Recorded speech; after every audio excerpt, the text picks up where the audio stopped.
इसीलिए याद रखना, जो चीज आपको संभले नहीं उसको डिवाइड कर दो। अंग्रेजों का रूल लगाया करो यहां पर। अंग्रेजों ने एक रूल बनाया था, डिवाइड एंड रूल। ठीक है, भारत इतना बड़ा था, उसको जीत नहीं सकते थे, तो सिंपल से चीज क्या है, डिवाइड करो और रूल कर लो, डिवाइड करो उसको और रूल कर लो। तो इसी तरीके से आपसे भी कोई कॉन्सेप्ट, कोई चैप्टर समझ में नहीं आता तो उसको डिवाइड कर लो। क्लियर हो गया? क्या कर लो? उसको डिवाइड कर लो। जैसे मैंने एनिमल किंगडम को डिवाइड कर दिया ना, 3, पॉरीफेरा, सिलेंट्रेटा, टीनोफोरा हम हमेशा एक पार्ट में पढ़ेंगे। प्लेटीहेल्मिन्थिस, एस्कीहेल्मिन्थिस हम हमेशा एक प्लांट में, एक उसमें पढ़ेंगे। ठीक है, एनिलिडा, आर्थ्रोपोडा हम हमेशा एक पार्ट में पढ़ेंगे।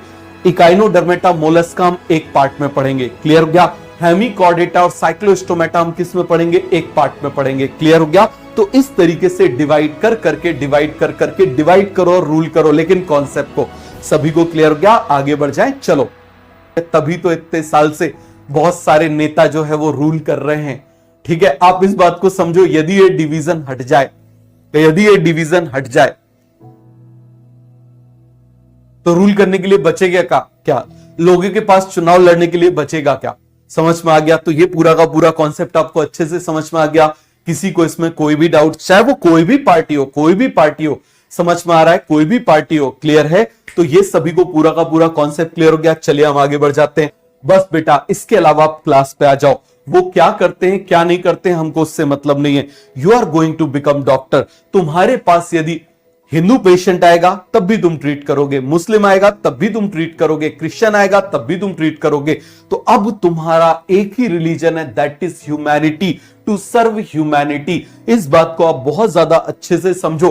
क्लियर हो गया? टू सर्व ह्यूमैनिटी, इसके अलावा कोई दूसरा रिलीजन नहीं है।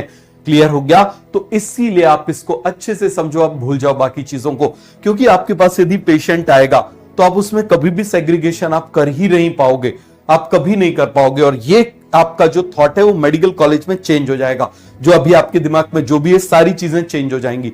समझ में आ रहा है? आगे बढ़ जाते हैं। क्लियर हो गया? बाधाओं से याद आया, अटल जी की एक बहुत ही फेमस कविता है।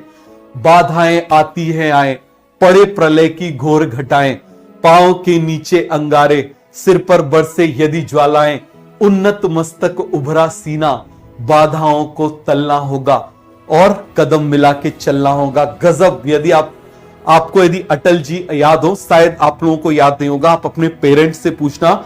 I think he is one of the best prime minister in this country that has ever seen. Clear हो गया? बहुत ही जबरदस्त प्राइम मिनिस्टर थे। ठीक है, देश ने बहुत कुछ अचीव किया था उनके समय पर।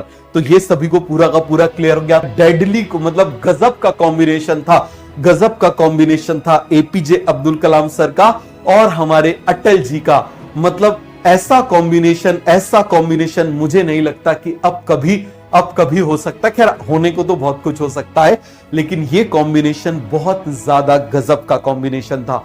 समझ में आ गया? चलिए हम लोग आगे बढ़ते हैं। चलिए आगे बढ़ जाए।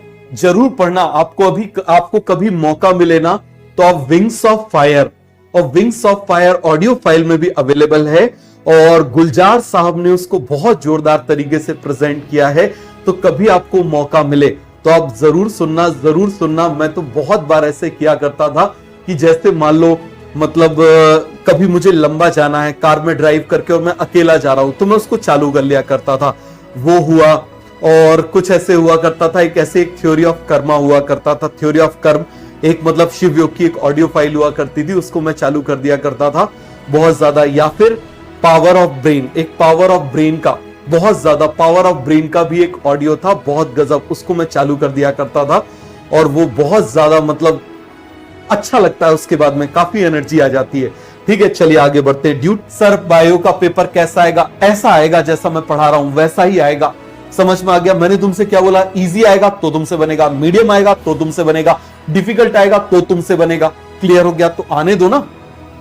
एक बात बताओ, क्या सचिन जब बैट लेके जाता है या कोहली बैट लेके जाता है तो पहले पूछता है भैया कैसी बॉल डालोगे पहले बता दो, कैसी बॉल डालोगे पहले बता दो, यॉर्कर डालोगे, ऑफ साइड में डालोगे, फुल टॉस डालोगे? क्या बोलता है? आजा तू फेंक, जैसी बॉल फेंकना है मैं देख लूंगा। होता है कि नहीं होता? बोलो जरा जल्दी से। सहवाग की कभी आपने यदि बैटिंग देखी होगी तो सहवाग ऐसे ही खेलता था।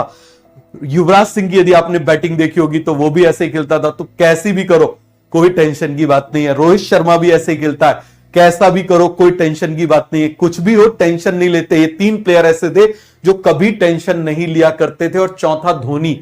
ये 4 प्लेयर ऐसे हैं जो टेंशन लेते नहीं थे, टेंशन दे देते थे। सबसे पहला सहवाग, दूसरा युवराज, तीसरा आप मुझे बताओ जरा, तीसरा रोहित शर्मा, और चौथा हमारा कौन हो जाएगा? बोलिए जरा जल्दी से। धोनी। कौन था? धोनी, याद है ना?